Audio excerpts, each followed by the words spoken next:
বিধানসভার বাইরে ধর্নায় বিজেপি বিধায়করাও। কোচবিহার চোপড়ার ঘটনার প্রতিবাদে ধর্নায় বসেছেন অগ্নিমিত্রা পালের নেতৃত্বে বিজেপি।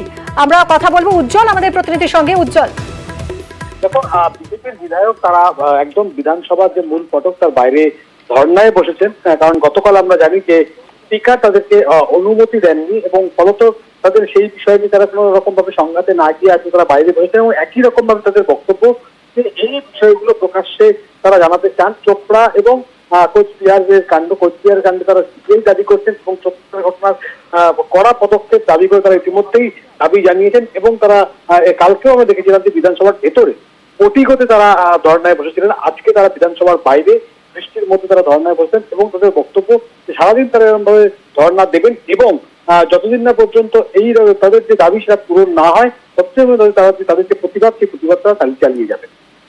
ধন্যবাদ উজ্জ্বল। ক্যামেরা নিয়ে ভিতরে ঢোকার পারমিশন দেওয়া হয়নি, এই কারণেই বোধহয় যে স্পিকার মহোদয় জানেন যে আমরা ভিতরে আজকে আবার আন্দোলন করব, যাতে পৃথিবীর মানুষ না জানতে পারে, ভারতবর্ষের মানুষ, পশ্চিমবঙ্গের মানুষ না জানতে পারে। আজকে পশ্চিমবঙ্গের মানুষ, ভারতবর্ষের মানুষ জানুক যে আজকে মব লিঞ্চিং হচ্ছে। আজ সকালেও মা ছেলেকে মব লিঞ্চিং করে তাদেরকে অলমোস্ট মৃত্যু শয্যায় পাঠিয়ে দেওয়া হয়েছে।